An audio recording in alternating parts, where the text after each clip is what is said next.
Hey Bernice again, I'm Miss Braxton. How are you doing today? I'm good. I'm good. It's pretty outside. Okay, so as you know, I talked about the last meeting. We talked about confidentiality act. How here we take it very seriously. So whatever we talk about today, it will remain in here unless you talk about harming yourself or anyone else.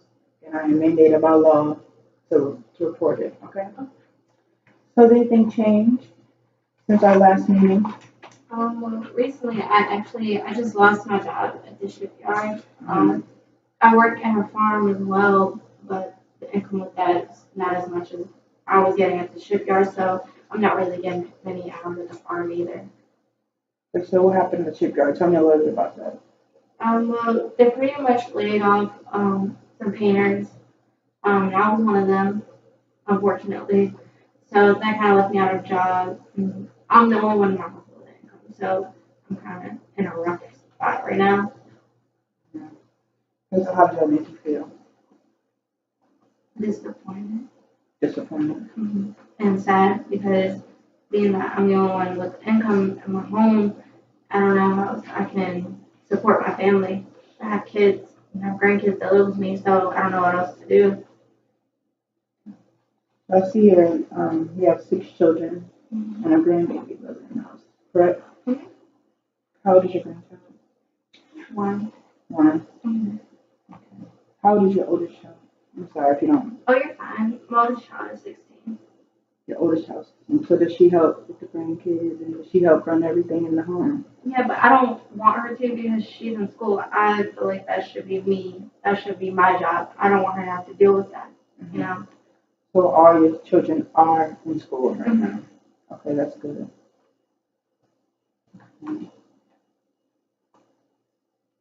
Do you have any other family support around that can help you? I mean, my husband's around, but he doesn't really do anything. Um, my mother, she fortunately let me and my family move in on this land, so we're kind of just right there at the moment. But trying to work things out. It's kind of hard. I see here it says it's in Smithfield. That's pretty a country area, right? Do you like it out there? It's quiet. It's quiet. Yeah. But I'm sure it's hard Yeah. finding jobs because it's such a.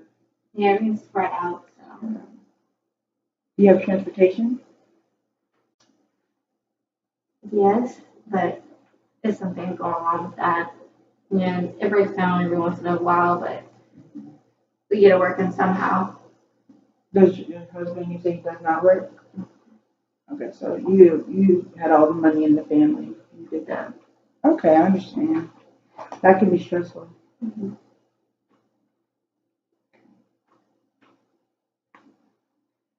Tell me about your education status.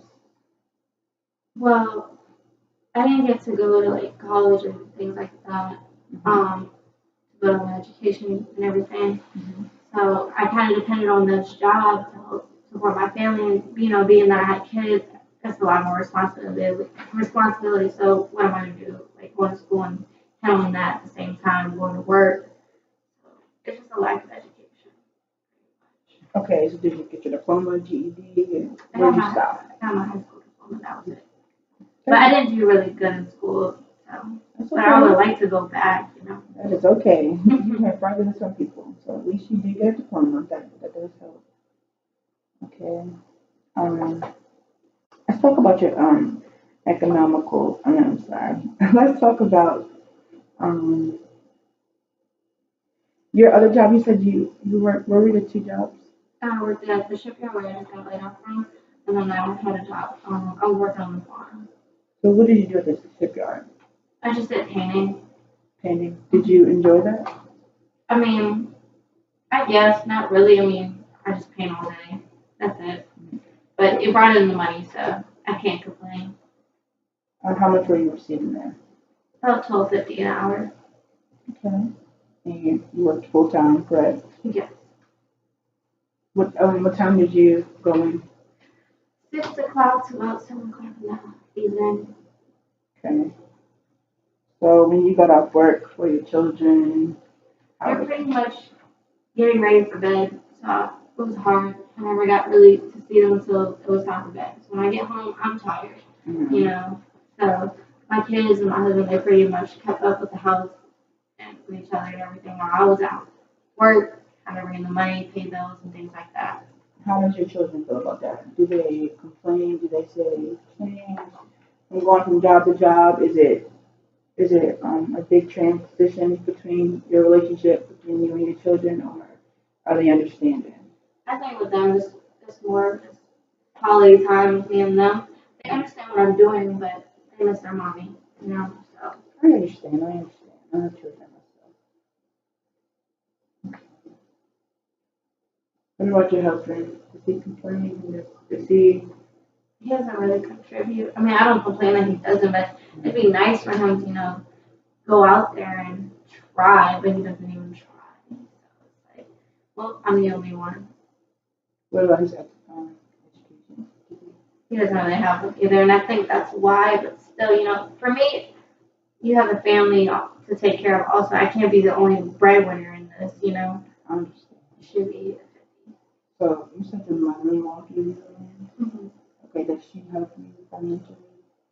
Does she support you? She, to a degree, but I don't want her to keep throwing money our way and having to support us when that's not her job. Of course, she's a mother, but we're adults now, I So. understand. I totally understand.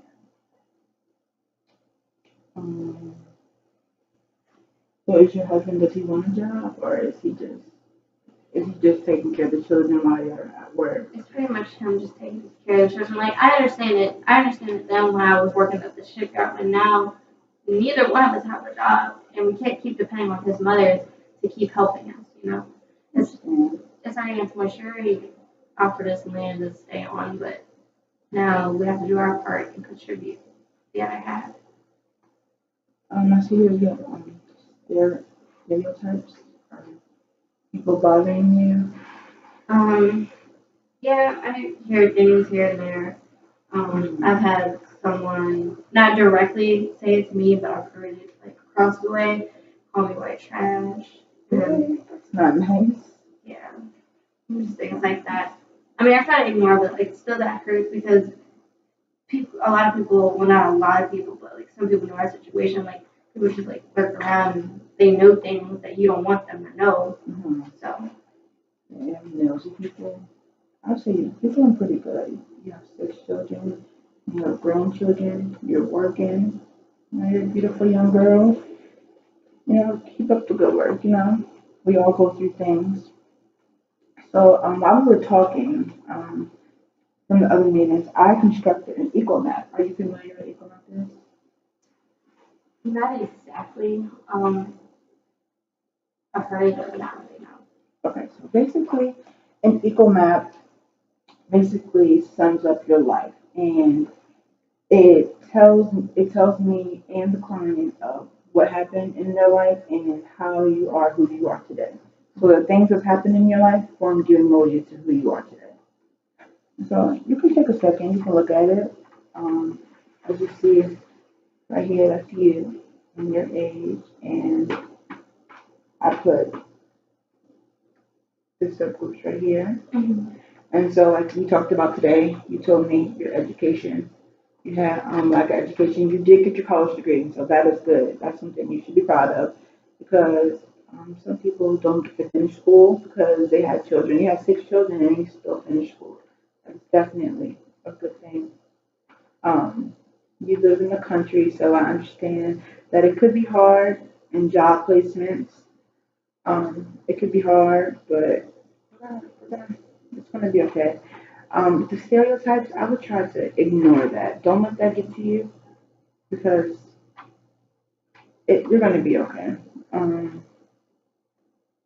Let's see what else here we have.